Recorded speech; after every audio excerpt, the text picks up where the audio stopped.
I feel like that's what has kept me going this whole time through the pandemic and everything, is that everyone needs a website, no matter what. Two introverts do a podcast. Exactly. So yeah, first of all, thank you for doing that, because I know you're also an introvert and it's harder for us to do those kind of things. So thank you. It's just like a little hill to get over. It's like, Yeah. it feels unnatural. Yeah. Every time in the beginning, I have that feeling of, oh man, here you go again. Yeah. And then once you get going, it's fine. It's just the initial step. Exactly. After I forgot about it. So in today's podcast, I have the pleasure to have with me Rachel Zampino. She's a designer and a WordPress developer. She's empowering the designers to build their own websites. She's a car enthusiast, so we're going to talk about cars today. Educator, speaker. She has won some awards, and I saw her work on Joe Rogan at some point. So we're going to talk about this also. Rachel, if you want to present also yourself, because I'm sure I missed some things. Yeah, I mean, I don't think I can do a better job than that. That was pretty good. Yeah, I guess outside of that, I'm located in Denver, Colorado, currently, maybe moving to Europe at some point. I guess we'll maybe talk about that. But yeah, I'm kind of like repositioning my career, I guess, more recently into like the online education and course and creative industry. I still do a lot of client work, but my passion is like helping creatives learn how to build websites and also to be able to build like their own portfolio site or agency site, stuff like that. Be able to like keep it updated and try to make it like a less stressful thing, because it's a super stressful topic for anyone who has to have a portfolio. It's like terrible to think about, and it's always like, oh, I'll put that on the back burner. So that's one thing that I've been really excited about doing lately, is just like kind of like providing an outside perspective to people on their portfolio and like giving them advice, because I feel like I always needed somebody to do that for me. So yeah, that's kind of what I've been doing lately. I think that's the best way to approach it. Like, if you think back when you were starting, what you will need, and then you can educate about that. It's a good approach. It's one of my favorite quotes, and I don't even know who it's by, but it's like, be the person that you needed. It's just like straight to the point. But I like always think about that, of like, okay, me 5-10 years ago, like what did I need, and how could I took the hard path to like learning how to do all this stuff on my own, and like how can I simplify that and make it easier for other people to just get there quicker and easier. But okay. Be the person that you needed. Yeah, if someone knows who, I don't know who said that, but if someone knows, let us know in the comments. The first question I always ask, it's what's your goal right now? It could be like a life goal, it could be like a business goal. Like, what's your main goal right now? How much time do you have? We have have you seen the Rogan podcasts? I think we have yeah, true. We go for like 3.5 hours. Yeah, okay. All right. I don't know if I can get through all of them in that amount of time. I don't know. I always have like so many, and honestly, this is probably like my biggest fault, is like having too many goals and like trying to do too many things at one time. I guess like my biggest, most important goal is just like continuing to try to achieve like work-life balance and figuring out what that looks like, and like all the things that go along with that. So just like trying to save up money, trying to do more products where I can get like passive income, so I'm not like working as much, and then just doing more work that I enjoy in general, and not feeling like I'm a slave to my computer all the time, because that's not a good feeling. So I guess, yeah, work-life balance is my main goal right now. Okay, nice. How far do you think you're from getting there, if you can't get there? I don't know. It sounds like a difficult plan, but Like from 0 to 10, like 0, you haven't done anything, 10, you have achieved it? I feel like I am kind of like there in some ways, but also like could be improved. So maybe like a 5 or 6, like halfway. Okay, that's good. I feel like in the last year I've made like a lot of progress on that. From leaving my job at an agency, full-time job, to like full-time freelancing, doing my own thing. And I feel like it's taken me, I guess it's been a little over a year since I left my job. So it's taken me up to like now to like really figure it out, and like trying to like set aside certain days to do certain things, and then trying to set aside time to like relax and like recharge, but then time to do like focus work. And I feel like it's a never ending process and stuff is always changing, but I feel like I'm getting there. Yeah. Yeah, for sure. Like I think we met 2 years ago, something like that. And I have seen you grown a lot from there. Because I remember you were an employee back then. I think you were also doing websites, but it was like for a company, something like that. And you wanted to quit. And then at some point you finally did it and you became a freelancer. Now you want to quit being freelancing, doing freelancing. Now I just don't want to work, period. Yeah. So what's the plan about that? About like if you quit freelancing, is it like having only passive income? I mean, that would be the dream. I mean, that's pretty far-fetched, I think. I mean, I think it would take a long time to build up to that point, and then I don't think it would ever be like truly hands off, because I feel like I'd have to be making new content and kind of adapting, especially anything in the like technology realm is always changing. So I can't make a course and have it last for even like 2 years probably, because the technology is always changing. But yeah, I don't know. I want to be doing more. I still like doing client work and want to do like, I just want to do a little bit less of it, and focusing more on, like I was saying earlier, with like helping creatives with portfolios, like maybe doing more like one-on-one time or like small group sort of stuff with creative people, and making content like for them, so like videos, courses, products, templates, like all kinds of stuff. But obviously all that takes a lot of time and energy to get there. Yeah, like when I say passive income, it's never passive, I guess. Yeah. Uh, Semi-passive. yeah, but yeah, being picky about your clients, that's always a good sign. So you're already doing like workshops and education stuff. How much, what's the percentage of your income being passive? Not a lot. uh I guess probably right now my like most passive income is coming from web hosting. So that took a long time to build up as well. Like I started that probably, I don't even know, like maybe 5 years ago, I started web hosting. So every time I build a site for a client, I try to get them to host with me. And so at first, I was taking a big loss paying like for a huge server, like monthly. And then I like slowly started adding clients to it. And now I finally got to the point where I'm actually like making profit off of it, which is awesome. So that's like my biggest source right now. I definitely want to grow it more, but then I have some kind of like random stuff out in the ether, like courses and templates and stuff like that, that I get a little bit less income off of.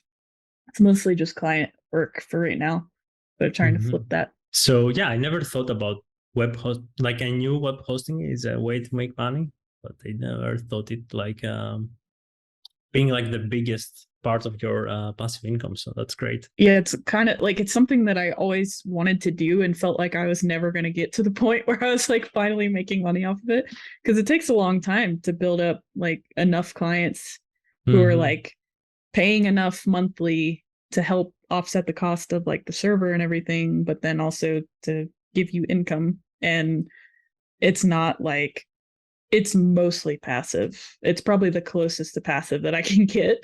But then there's always like, because I'm hosting people's sites, I'm kind of like responsible for them. So there's like that aspect of it. So if Yeah. their site like crashes or something crazy happens, which rarely ever happens, but I feel like I, to some degree, kind of have to be like on call a little bit for that kind of stuff, which usually doesn't happen. But yeah, Yeah. just the one of Yeah, the I get cons. that. I have the same with some websites, even if they're not in my like server. I feel responsible. So sometimes I don't have like no client work. I'm like relaxed, and then I had like an email like why the website is down. So I Yeah. panicking, what's going on? That is not a good feeling. Yeah. I've woken up many times to my phone being just full of like calls, emails, like my site's down, freaking out. But I feel like people don't realize that probably nobody's looking at their site anyways at like 6 in the morning or whatever. So it's really not as big of a deal as they think it is, but they think they're losing money for like every second that their site is down. And usually it's something that they did that caused it to break in the first place. So Okay. So you allowed them to touch it? yes. Oh no. Yeah.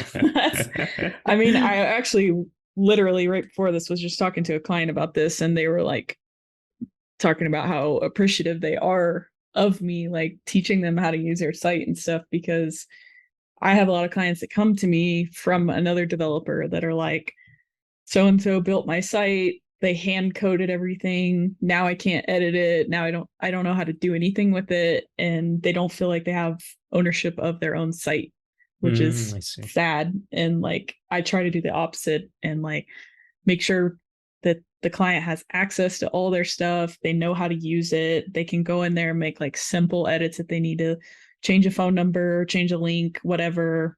And that way they don't have to rely on me or pay me to do simple stuff like that. But then if they need more complicated things like adding new pages, whatever, then they can hire me to do that. But yeah, they have full control of their site, which is good and bad. Well, yeah, sounds nice for them. Yeah. Must be extra work for you because you also need to teach them. But yeah, Mm-hmm. definitely sounds really good for the client. Yeah. So you're focusing on helping designers build their own website.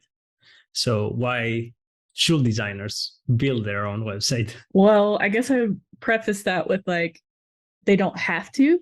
Like, they could hire somebody like me to help them with it, but I like to at least like give them the option to be able to build their own site, save money, and also like we were just talking about, to be able to know how to use it because you built it, so you know where everything is, you know how to find stuff. So I try to just teach designers like the simplest way to build a website so that it's not scary, it's not complicated. I mean, there's always like little things here and there, but trying to make it the easiest path from A to B to getting the website done, and using things like Elementor. So it's very visual, it's drag and drop. You can use templates. Like there's a lot of flexibility with it, and there's no code involved.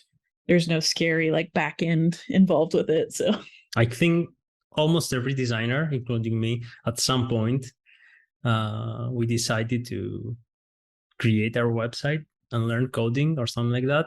And it got like, for me at least, like I don't really want to do that. So maybe you will change my mind today. In the next hour. But yeah, I want to like no, I just want to do like the web designing and let the developer do his thing. But if you can remove the hard part of the coding, then maybe, yeah, why not? yeah, and I think it depends on what type of person you are. Like some people are going to be like you, they're like, my time is better spent doing other things. And then there's some people who kind of want to get their hands dirty and like play around with it, or even like learn how to build their own site and then turn that into building client sites for profit, which is also a good option. Because I mean, that I feel like that's what has kept me going this whole time through the pandemic and everything, is that everyone needs a website no matter what. So I'm always going to have business. Yeah, definitely. At least now everyone understands that. Like Yeah. at least in Greece, I think when I started going to graphic design school, not everyone was convinced that they need a website. Hmm. So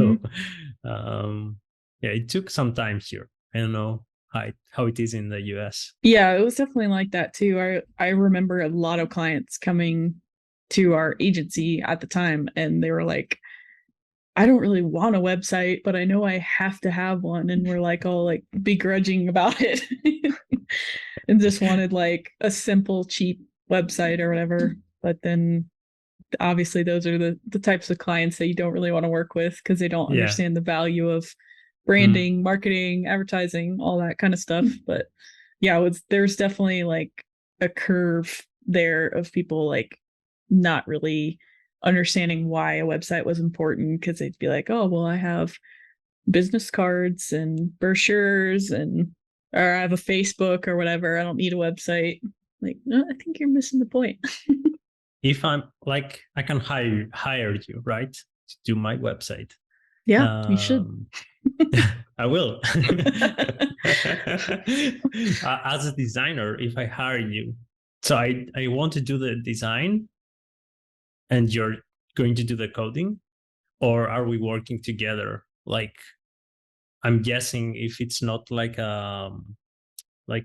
full coding and you're based on WordPress or something like that, you are limited to some things. Yeah, so I've worked with other designers in a lot of different capacities. So in some cases they would just design their own site, everything that they wanted, and then I would just build it out.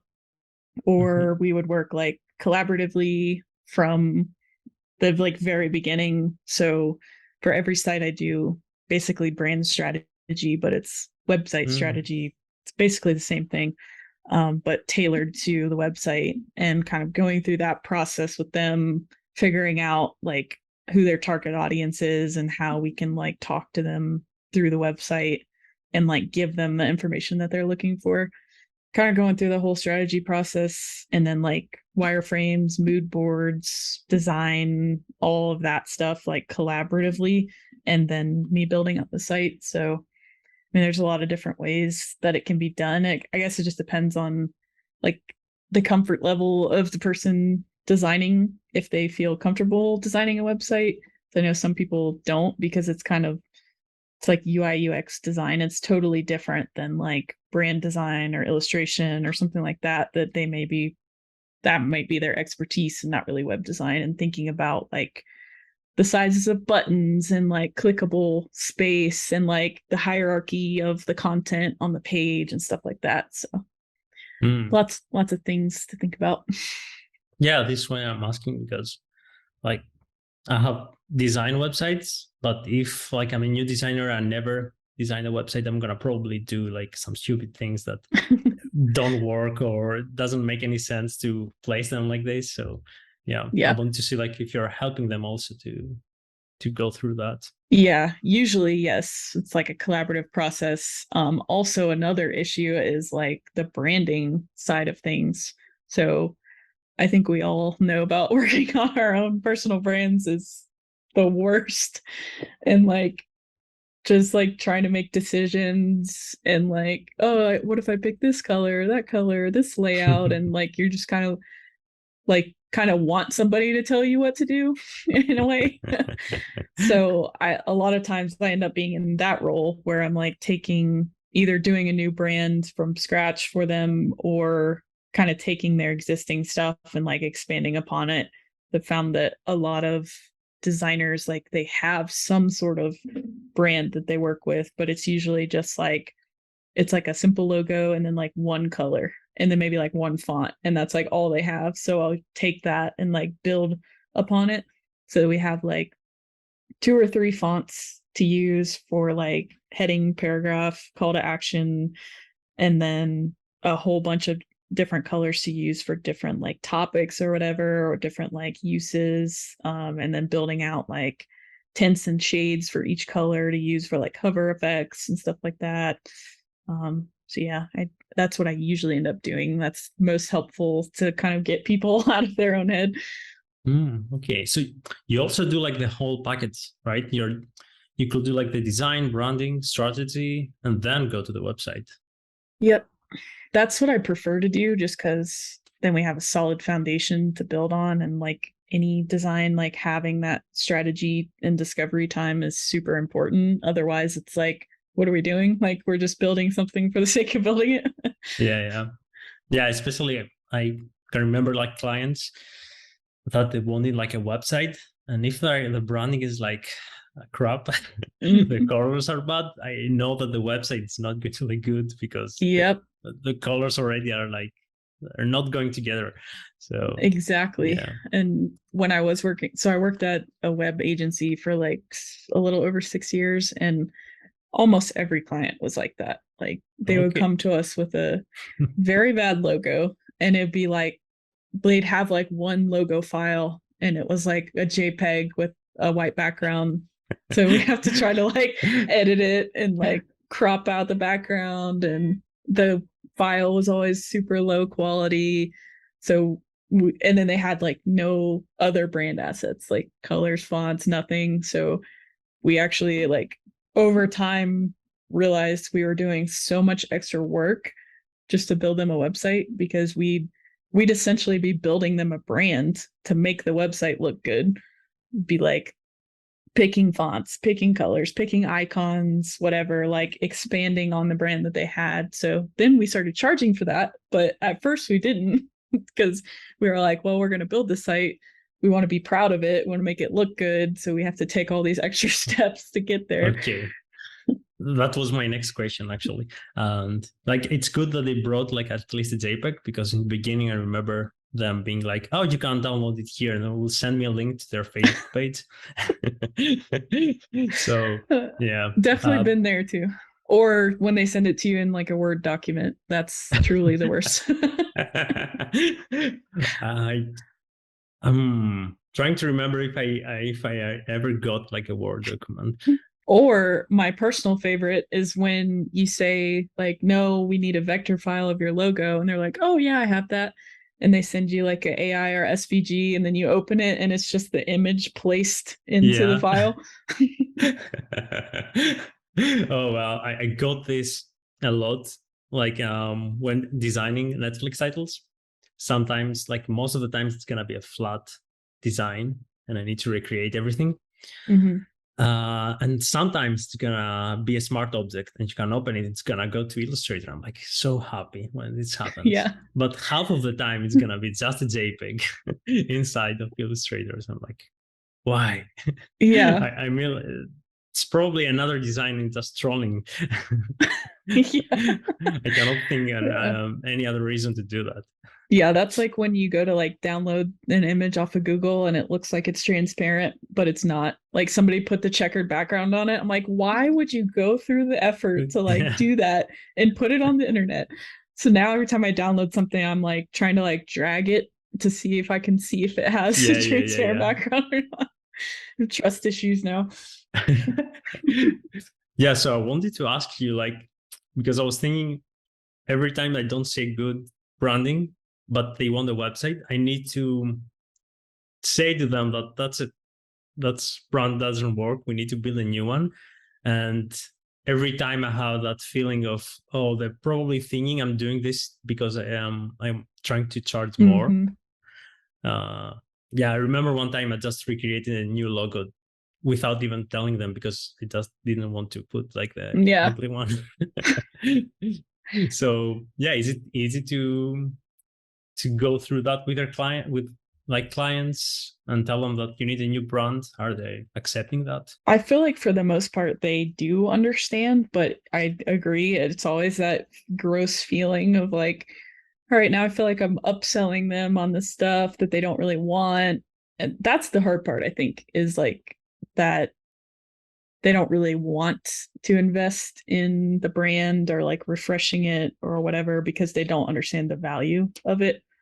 So I think I try to come at it from a place of like, here's why you should do it, here's the benefits, and that it's not only gonna apply to the website, but it's stuff that they can take and use, like print materials, social media, whatever they want to do. So it's like improving their whole like business outlook and not just for the website. But I definitely have clients who are like ones that don't want to do it at all, in which case I usually don't end up working with them. Okay. Or Yeah. they just want to kind of like do like a band-aid, like quick fix sort of thing. And I just like kind of take what they have and try to make it a little bit better. But yeah, it's always kind of a weird conversation because they're like, I just need a website. I'm like, okay, but I can't do that without all this other stuff. And not to mention like the whole conversation about like content for the website, because people don't understand. People think content just comes out of thin air. Like I just can make it up and put it on the website. Like I'm not a writer, but I can do as much as I can to give you like guidelines of like we should talk about this here and this here. But I think that's like a very common misconception about web design and development is just like, oh, I'm going to hire this person to build me a website, hands off, I don't have to do anything. But it's like a very collaborative process because I have to know like what are your goals, who are you talking to, that kind of stuff. And then I need input from you on what are your services, what do those look like you need to be the one talking about it. I don't know what the hell I'm talking about. Like if I'm doing a site about cars or something, yeah, I can fill in some gaps. But like if it's like I just did one recently that was for like orthopedic research, very complicated topic, healthcare topic. And I was like, I really need some help here because sometimes I'll just like make up things to like fill in like some headings or whatever. But with this site, I was like, I cannot, like, I'm gonna sound like an idiot trying to talk about this stuff. So I need you guys to help. Yeah, especially if it's medical, you cannot just create stuff from thin air. It's gonna be wrong. Yeah. Yeah. So I've been trying to do a better job of like kind of warning clients at the beginning, like before we even do anything, of like, hey, we're going to need a really solid brand. We're going to need some strategy. We're going to need content. Mm-hmm. So like talking about all of that before we even think about the website. But it's definitely like not the easiest conversation to have because people just kind of want to like one and done, be done with it. Yeah, like I'm paying you. Why should I do the work? Yeah. Well, another thing that I do in the podcast is ask. It's like a section called random fast questions. So I will ask you 3 random questions and you will need to answer with whatever pops in your mind first. Okay. Okay. So first question is, which one is better, Hot Wheels or Legos? Oh, man. You got to start off with the hardest question. I think I have to go with Hot Wheels on that one. It's tough, why? Though. I definitely had a lot of Hot Wheels and Legos as a kid, but I feel like Hot Wheels were probably like one of the first things that I had and was like obsessed with. Okay. It makes sense.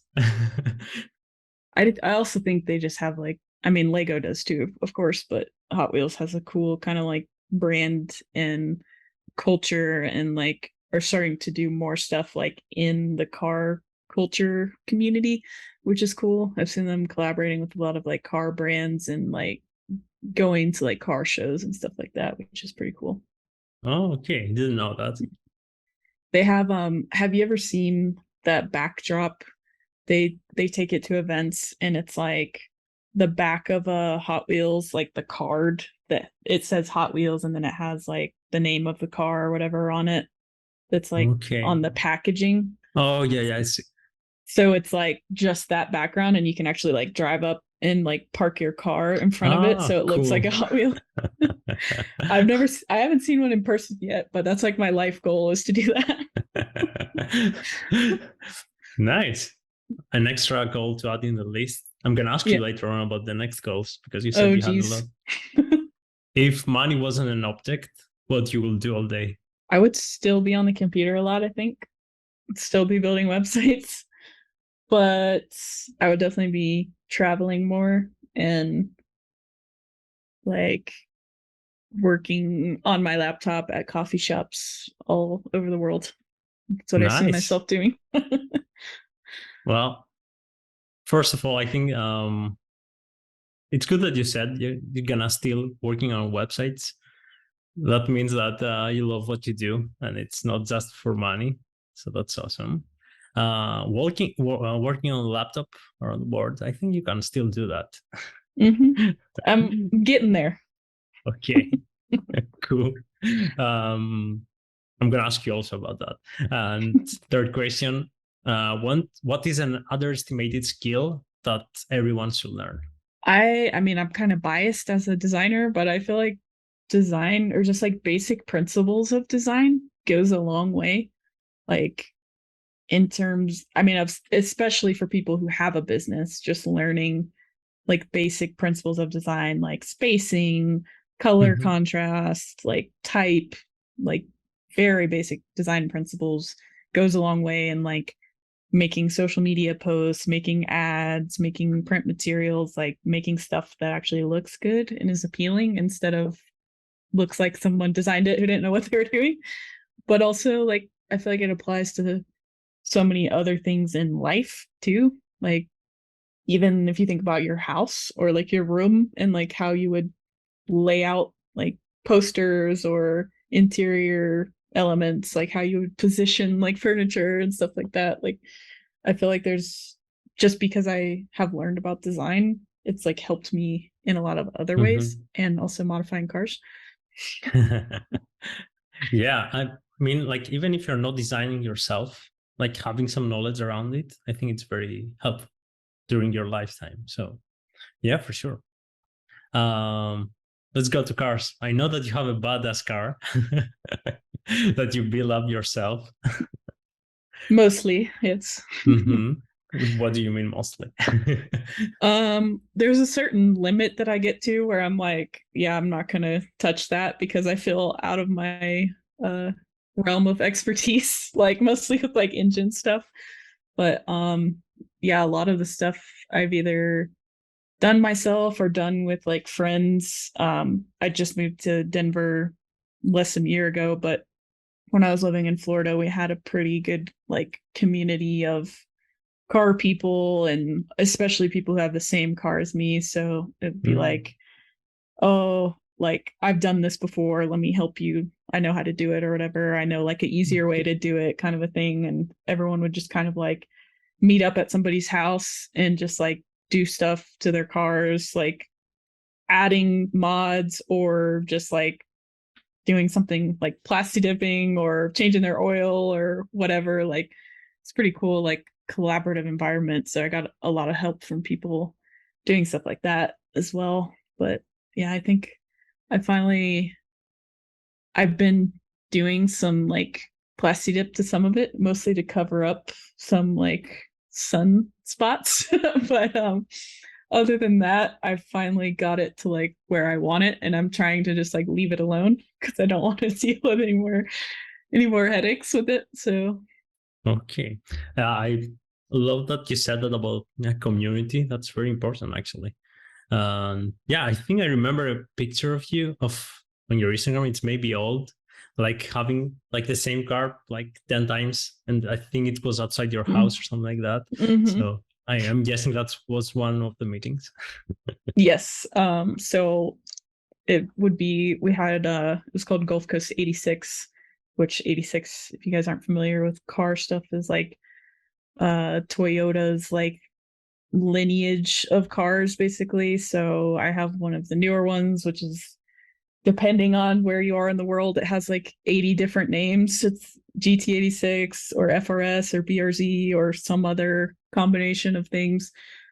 So they came out in 2013, and I was like one of the first people in the area that got one. And so we would like, it was kind of rare to like see somebody else with that car. So we would like try to like meet each other and like started forming this group and basically just nerding out about our cars and possibilities since it was like brand new. And so I made a lot of really good friends from that, actually, just kind of people that you would never meet otherwise, other than just because you had the same car, which is pretty cool.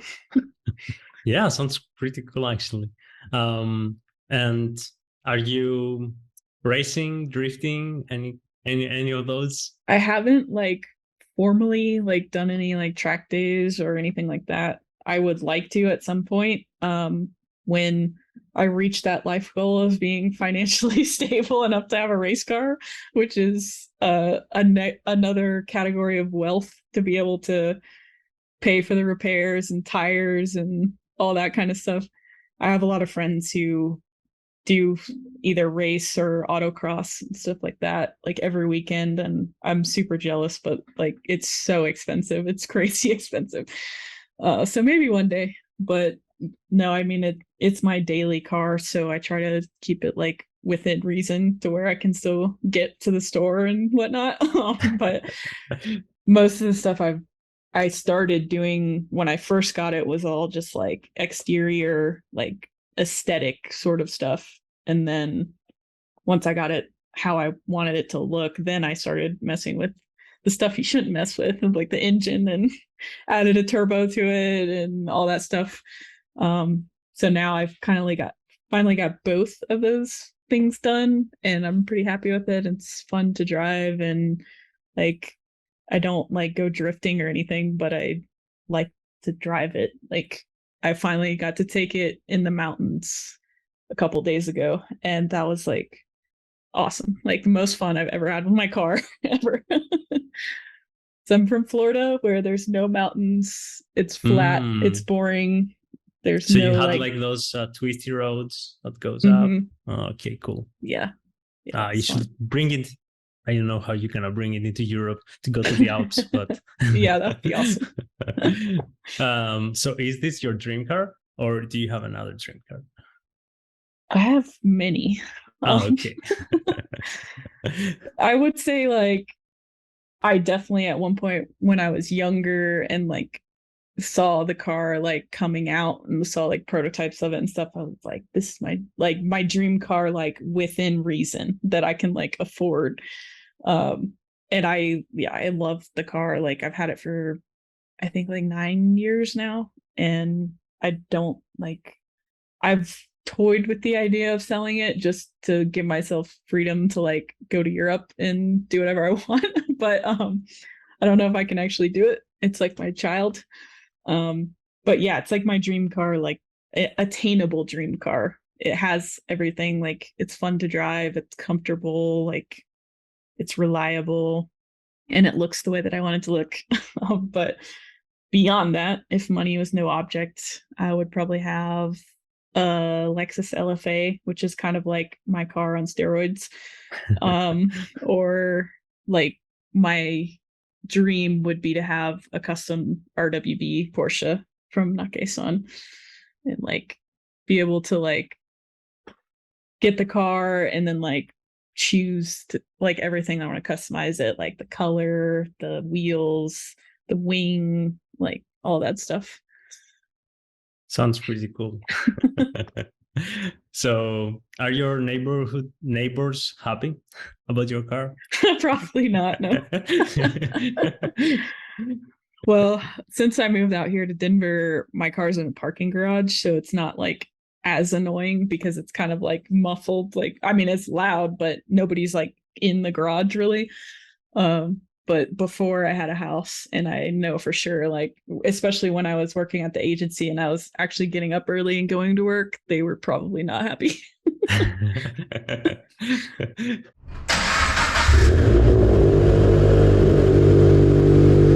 So you mentioned traveling. I know that I remember that you want to travel to Europe, and today I learned that you're gonna finally do it. So yeah, what's the plan? I'm very excited.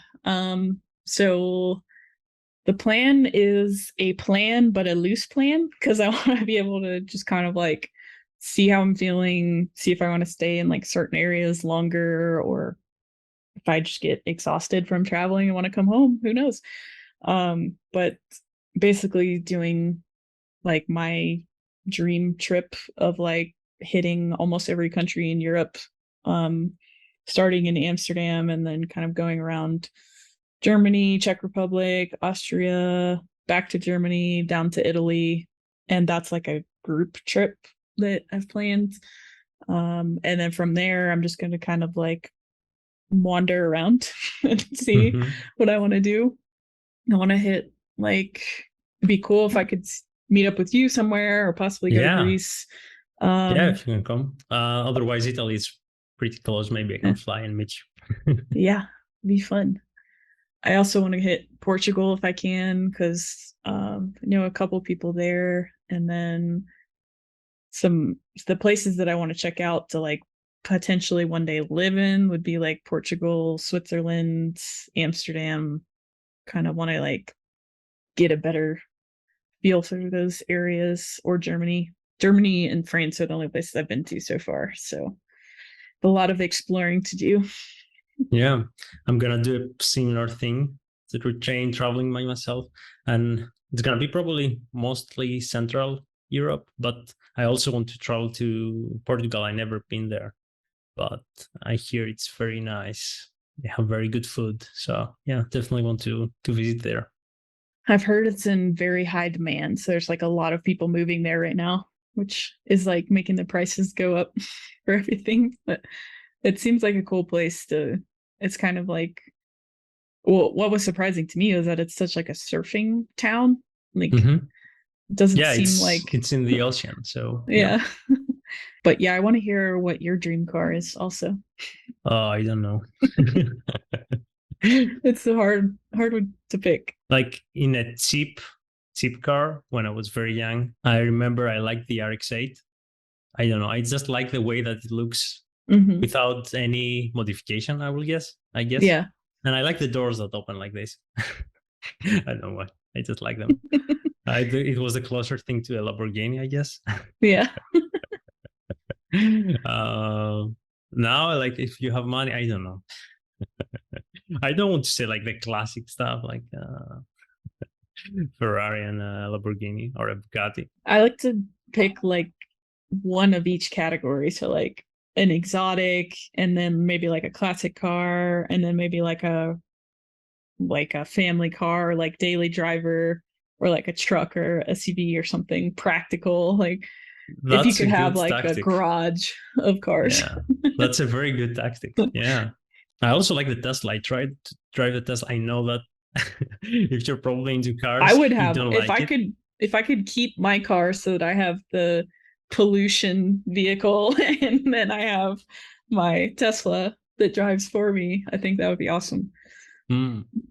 Well, I don't know. I test drove it and it felt like I have superpowers. Yep. Like my skills went up to, 9,000 or Which one something. did you drive? I think it was like the simplest one, like I don't remember how it's Was called. it the car or the SUV? No, the car, but it wasn't the S. It was like not the Is it Y. X? I think it's the X. Yeah. So it's like the smaller category, and still it was like pretty impressive for the acceleration and stuff like that. So I was pretty impressed for the price with what you get. Yeah, I think they're awesome. I would never want one as my like sole car because I Yeah. need to be able to like hear it, feel it, manual, like everything. But I would definitely have one as a second car. I never drove one until a few months ago. We rented a Model Y, the SUV, to go to Pikes Peak for the race, and it was awesome. Like it was so fast. I was so surprised how fast it was, and just like you barely press the pedal, and it feels like you're not doing anything, and it's so fast, and like there's no sound. It's like Yeah. it's really weird. I think the worst is for the passenger. They do not Yeah. expect you to go like Yeah. it's like jet uh, Yeah. flying away. It's just like instant power, like truly instant, which is weird because I mean, well, my car is a manual, so I can't really do that. But like, even if I floor my car, like it's not coming anywhere near what the Tesla can do. So how was the event actually? I would love to go there. Pikes Peak. With the cars and like Yeah, crazy cars. it's awesome. It's like my favorite thing in the world. It's so cool because it's like in the mountains with cars. Like, what more can you ask for? Um, I went last year for the first time and just like fell in love with it. So last year we were like probably halfway up the mountain and we're on like a straightaway. So it was hard to like you'd see the cars for like a second because they'd go by so fast. And then this year we got this area is called Devil's Playground because it's just like a bunch of like switchbacks and you can see like all the way down the mountain. So it's an awesome view. But unfortunately it was like really foggy, so we couldn't see that well, but it was still awesome and uh incredibly scary to drive up that high to park up there. It was so scary. But it was worth it. Yeah, I've seen some videos and yeah, it looks scary. Yeah, and like so I think it's like 30 something minutes to drive from like the base to the peak, just like normal driving. And these people during the race drive it in like 5 to 10 minutes. Like Okay. it's insane. I don't know how they do it. Like they're like either the bravest or the craziest people on earth. Yes, it's both. Are you renting in Europe a car? I would like to. I want to go on the Autobahn. Maybe I'll rent a Tesla. Okay. For me, I always thought that when I have the money, I'm gonna go to Italy and rent a Ferrari, at least. Oh, yeah. Just for a little bit, just to drive a True. Ferrari in Italy. Just that. That would be awesome. Maybe we should do that. Yeah, you can split the difference. Yeah. I don't know how much it is. I never looked it up. Probably a pretty crazy amount, but we could do it for like a day. Or an hour.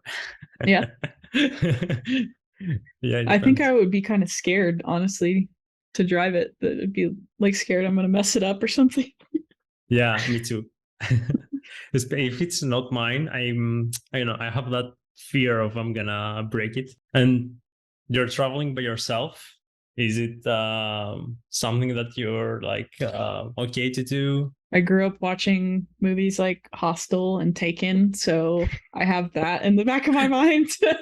But aside from that, I'm excited about it. Like I'm bringing my dog with me. Also, he's a service dog, so I have a companion. Yeah, you'll probably see him at some point. I think he's under the bed right now. Oh, nice. He looks actually very clever. So yeah.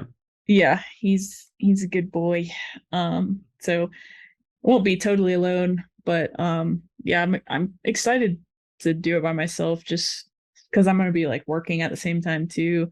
So I can kind of like work, go do stuff, and just kind of like do whatever I want and not have to like rely on somebody else. So like, oh, what do you want to do? Just kind of go do it. Mm-hmm. So yeah. Mm-hmm.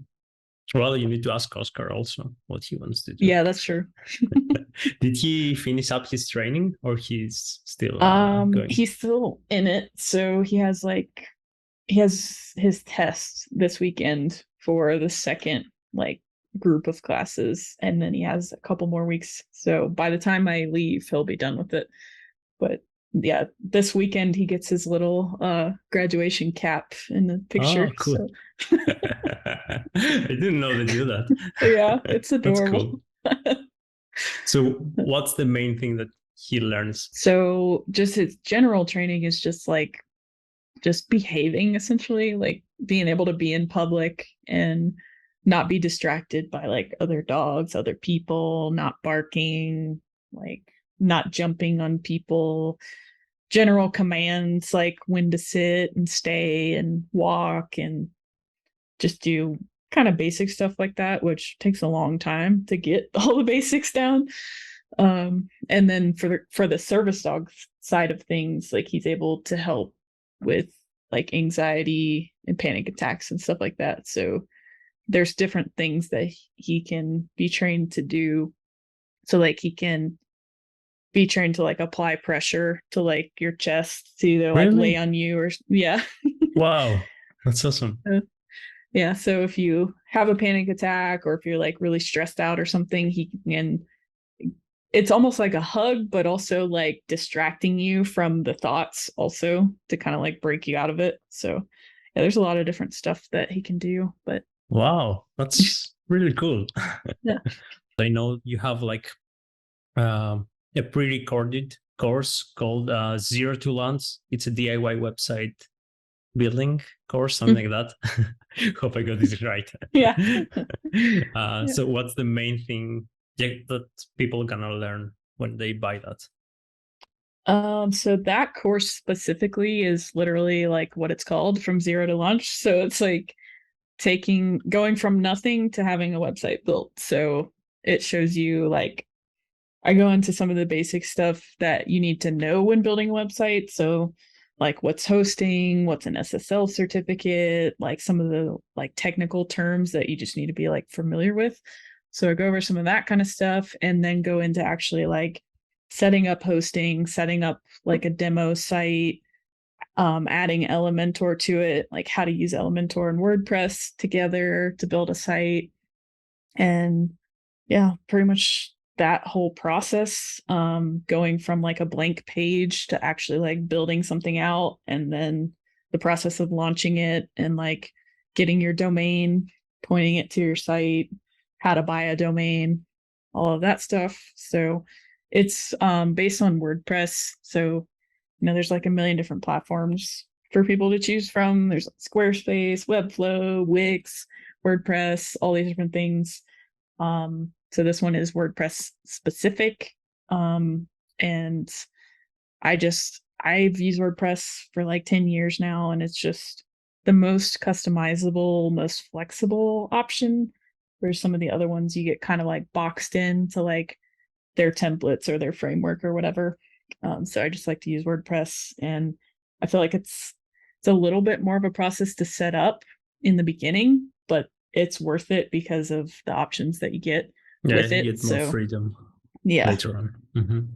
So yeah, this course goes through all of that, how to set up WordPress, why, like pros and cons of using it, kind of a whole overview, and then actually how to build a site and launch it. Mm-hmm. Well, yeah, It's a lot. it's like everything. Yeah, Yeah. I'm gonna have the link down in the description so everyone that wants to do that, they can go and check it out. I know that you're also doing like free tutorials on YouTube. So if people don't have the budget right now, they can also check those out. And you're doing one-on-one, right? Teaching on one-on-one. And you're also doing like workshops. I know that you have a workshop right now about portfolio building.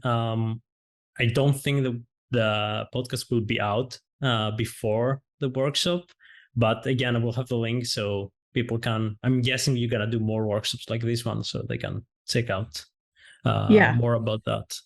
for Yeah. sure. Yeah, so that workshop specifically, just to explain what it is, it's like focused on a portfolio website. So it's like not just thinking about building a regular website, but like how is the portfolio integrated into that, and like how do you build out your projects and case study pages, and basically kind of creating like a framework for each project, and like creating that and having it in kind of in your back pocket. So when you start a new project, you can say like, okay, here's the things that I need to be documenting like while I'm doing this project so that I can go post it on my site after. Like I'm kind of like a checklist basically of the stuff that you need, because I feel like that streamlines the process of updating your portfolio, so you don't put it off for like 3 years and then update it all at one time, and then you forget like what you even did in the projects. So that's what this specific workshop is about. I'm sure I'm probably going to do more, but if anybody is like watching this and missed it because it's October 1st, I'll have the recording of it available too. Okay. So Cool. Yeah, I think I will need it. I think never I updated my need it too. Yeah, especially like I think like if your most audience is like designers, I think a portfolio website is like the most the website that everyone needs. So yeah, that's very interesting. How much does it cost to get into the workshop? The workshop is $50 US, and it's 2 hours long. And okay, that's pretty cheap actually. It's really cheap for like the amount of stuff that we're gonna be covering, and Mm-hmm. I feel like it's gonna like really improve everybody's processes on like keeping up with your portfolio, because you really have to like have a strategy and like a plan, otherwise it's not gonna happen. Speaking from experience. So Yeah. And yeah, I've worked with you on a Web3 project, but it's also educational. And I noticed like in your workshop, you don't keep anything, like you give all the info away. So that's why I say it's very cheap to to get into that, because I know it's gonna give like everything. So that's pretty mhm. cool. Hmm. Yeah. Yeah, I like to share all my trade secrets. Well, that's good for all the people that are buying it. Yeah, and then like you were saying, for people who aren't trying to spend money right now, I have a ton of I don't have as much on YouTube right now. I'm working on building it up a little bit more, but I have a ton of stuff on my website. There's a lot of blog posts, like simple tutorials for different things for websites on there. Um, there's also a bunch of stuff on my Instagram of just like quick, simple tutorial sort of stuff. So plenty of stuff out there to look at if you're interested in getting into web design or development, kind of like dipping your toes into a little bit. Cool. Yeah, sounds really good. And we also got into Web3 this year. Are you also doing like the Web3 websites now? Are you planning to get into that? Yeah, I definitely want to. I've started like advertising that I'm doing it. I haven't done a whole lot yet, other than like the stuff that we've done for the forest, which was a huge like learning process of figuring out how to integrate like minting and wallet verification and all kinds of stuff like into our site. So I learned a lot from that. And then I recently did a site for this company called MetaStage that I just launched last week, and um, they do. It's kind of hard to explain. I don't know enough about it to explain it in a good way, but like basically they have this like green room and they record like musicians and all sorts of people in that environment, and then they actually like put them into like metaverse so you can view it and like interact with it with VR goggles and whatnot. And they also make like models for that. So like if you're hosting an event in the metaverse, you can like bring in these models to be like to kind of like make an audience or like populate the area, if that makes sense. So it's not just like empty. It makes it look like there's like real people in there. So anyway, they Mm. sell models for that, and they also wanted to integrate crypto payments into their site. So that's some stuff Mm. that I've been working on with them. But otherwise, I feel like Okay. all my clients are kind of like not super familiar with Web3 yet, but Yeah. hopefully they will be But soon. when they do, you can help them out. Yeah. And like if you are not familiar with Web3 or NFTs and you want to get into that, I think The Forest, the project that we work together, is a good start, because we're 10 people and we are giving them like it's like workshops, and we are basically giving them like all the info that they need. Cool Yeah, artwork that exactly. Chris made. It's pretty cool that you printed it on your phone, on your case. Yeah, it came out so well. Like you can see like every little detail. I was really impressed. Shout out to Printful. Yeah, Really that's cool. pretty cool. I did some printful. It was mostly t-shirts, but yeah, really good quality on the print. Yeah, I've been experimenting with them like crazy lately, but I did the phone case and the canvas, and they were both like really, really Okay, like crisp cool. prints. It's not sponsored, by the way. I do have an affiliate link for Printful. Okay, you can send it over. I'm gonna put it on the link. Yeah, but seriously, all jokes aside, like Printful is awesome and not sponsored by them, but their stuff is really cool. Yep. And they're saving the planet because they print on demand, So you're printing one thing at a time instead of ordering a bunch in bulk and then not using it. And they also have a whole section of their site that's recycled materials too. Oh, okay. Yeah, that's cool. I never thought about it. Like, I thought it's very convenient that you can print only one or two, but like money wise, but I never thought that, yeah, if you're saving like tons of t-shirts that they're gonna be thrown away. Yeah. Yeah. I'm also gonna have the link for the forest if people are interested in learning about NFTs and Web3. We're also trying to plant a tree, so Yeah, we are we also did. putting a small. Yeah, We how many planted a did lot. we plant? I can't remember now. It's on Instagram. It was like 100 something or 500 something. I But was it thinking was a it was lot. like 200. Yeah, either Okay, way, that it was was just a from our lot. first drop Yeah, too. yeah, So we're yeah, going to be planning a lot more, which is yeah, really exciting. I feel like yeah. we should do a better job of explaining forest before we. Do you want to try? Because I tried and I messed it up for sure. It's hard to explain because I get like excited about it and then I go off on a tangent about like the 5 bazillion things that we're doing. But basically it's a community of creative people, mostly designers. And so there's 10 of us that are actually teaching. But then there's more people in the community in the group.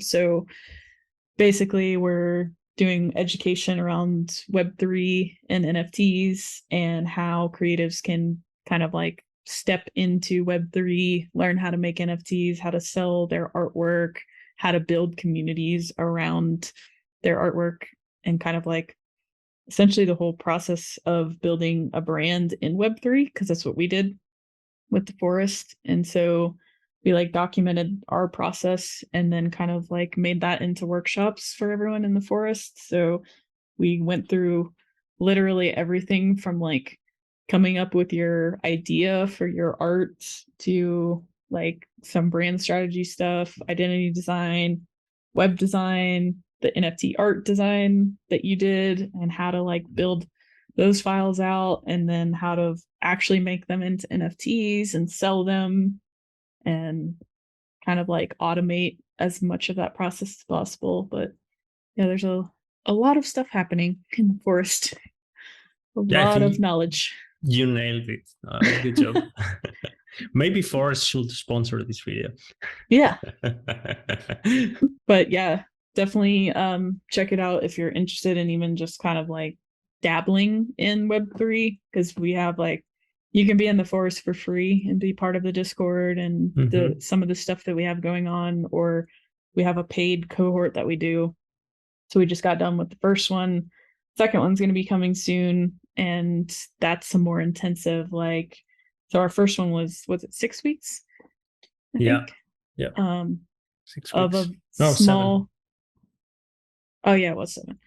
So like a small group environment, and you stay with that group throughout the 7 weeks and go through all the stuff I was talking about earlier, and go from kind of having an idea and actually bringing it to fruition in 7 weeks, and also having like accountability and being able to collaborate with some of the other members in the group is pretty cool. So I always forget to mention like you can get into it for free.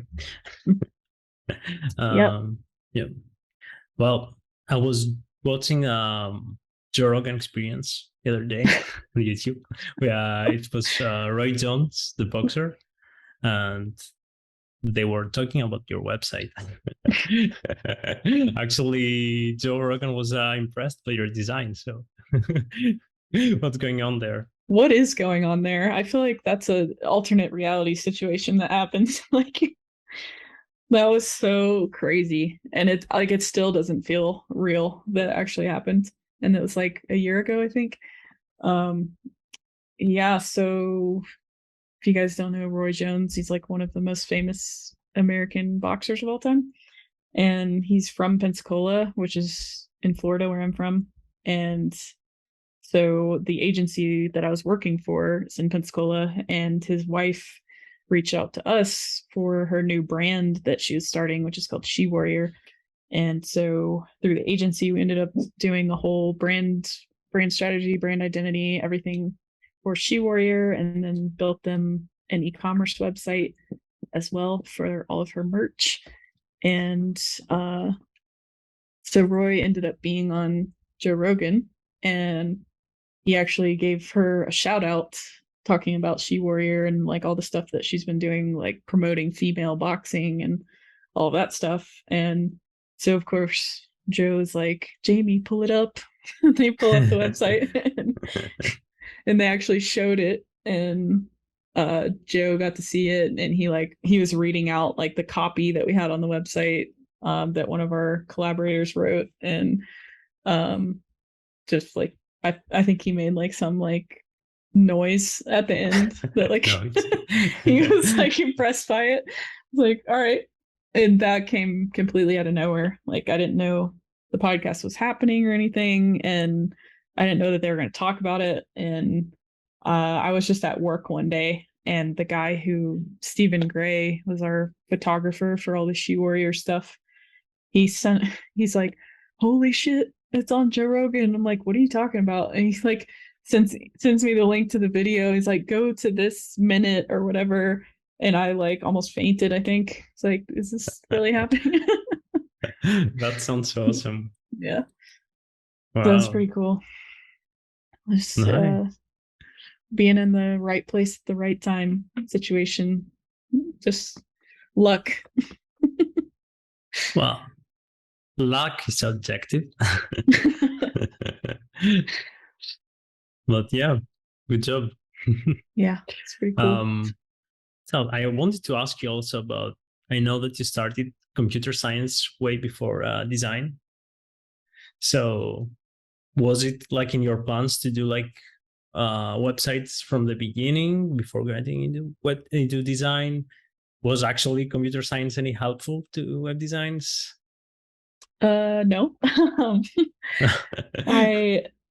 So I always knew that I wanted to do like web design in some capacity, like since I was in middle school, and I got into MySpace and Neopets and Zanga and Tumblr and like all those sites where you could like do basic coding and kind of customize your profile. And I just like got completely obsessed with it for some reason. And I was just like trying to learn how to do stuff with very basic code. And as I was doing that, I realized like, oh, well, I know how to do this now, but it looks like crap. So I have to figure out how to design and like make it look good and make like graphics and stuff to go with it. So kind of just like messed around with that and learned enough to be able to make stuff and become like very obsessed with it. And I was like, I know this is what I want to do for the rest of my life, but I just don't know how to like get there. So I went to college like thinking that maybe computer science was the best route, honestly, because I was thinking that I would make more money doing that, which you should never make decisions based on that. And I thought that I would learn more of like programming, coding sort of stuff. So I thought it would be more valuable. So I started with that, and it ended up being more like computer programming, not necessarily like website programming. And I also had to do a bunch of classes that I did not want to do, like statistics and like crazy math. And I like math, but not like that. So I was like, maybe this is not the right thing. And there was no like web design degree or building websites or anything like that didn't exist. So it was either computer science or graphic design. And so I went to graphic design after like a year of doing computer science, and it was like way more like art focused, like drawing, painting, all the like traditional art stuff, art history. I had to learn all of that kind of stuff, which was interesting. It's not super helpful, but it's cool, I guess.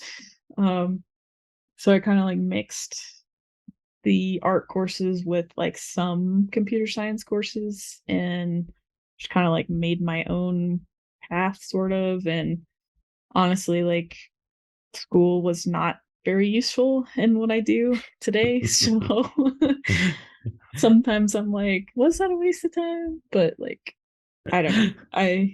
I I think I mainly, wonder the same thing.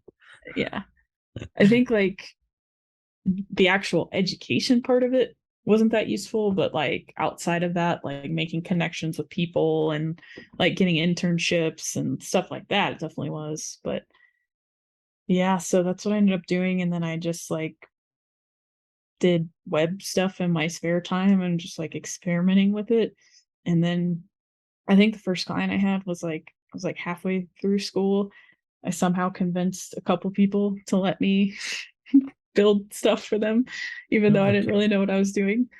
Uh, so I had, have you heard of Startup Weekend? It's like a No. Google thing, or I think it might have got bought out by somebody now, but it used to be a Google thing where they do Startup Weekend in like every city. And it's like the whole weekend, you go on Friday night, and you like form a team with random people that are there. So they had one of those at our school. And that was actually what kicked off my freelance career because I met so many people from that event. And basically, what you do is make a team of like, so you'd have like a designer, a developer, like a project manager, and then you'd have like the founder, like the person that had the idea for some like startup company, and then maybe like a few other people. And so everyone kind of like divided out into teams. And I ended up, so our team got third place out of everybody. So like my design work and stuff got in front of a bunch of people. So there was a lot of people from there that like had ideas for companies and stuff that I ended up working with to do like branding and web stuff. And those were like my first like real projects. I don't think they realized that, but I was like, yeah, I totally know what I'm doing. Well, but this is how we start, actually. Yeah, So yeah, but fake it till that's you very make it. interesting. It's very interesting that you started this way. It's pretty cool. So it was literally just a couple clients being like, hey, I need a website. And I'm like, yeah, I can do that, Hmm. kind of.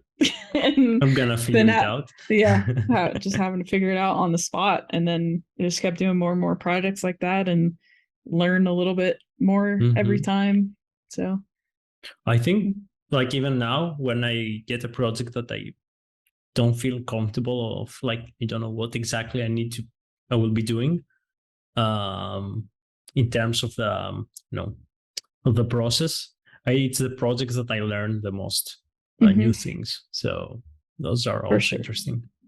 Yeah, it's Um, like for me, it's like always super stressful at the beginning because you're like, how am I going to do this? How am I going to pull it off? But then at the end, you're like, it makes you more confident because you're like, oh, I figured out how to do all that stuff. And now I have all these extra skills that I didn't have before. so since you went all the way back, what will be like the one thing that you wish you will know when you were starting your career? In terms of like the technical skills and stuff, but also in like mindset and people skills and just life. Like, I feel like if I just knew what I know now, which is that no one knows what they're doing, like, I feel Okay. like that would would have taken a lot of the pressure off because I think I always felt like I don't know what I'm doing. I'm an imposter, blah blah blah, whatever. But like really no one knows what they're doing. Everyone's just kind of like making it up as we go. And I feel like if I had known that back then, it maybe would have like took pressure off, but also like allowed me to like experiment more and like feel more comfortable, I guess. Yeah, I agree. Like that imposter syndrome, like everyone has it. And yeah, as I progress in my career, like the people that I was looking up to, I realized that yeah, that's well, they were like also imposters. It's not Exactly. that bad. And I know right now that the people that I'm looking up to, at some point I'm gonna realize I already know that, it's not that crazy, I would say, like far away. So yeah, I agree for sure. Yeah, and I like to hear people's like personal stories for that reason because usually they're like, oh, I didn't know what I was doing. I just like was kind of winging it. I just kind of like went for it, and like that's what you have to do. Like that's just that's how it works. That's how everybody gets started. Hmm. Yeah. By the way, I'm looking at your arm. Yeah. just remember, one of your goals was to get a full tattoo sleeve. How is this Yeah. going? It's getting there.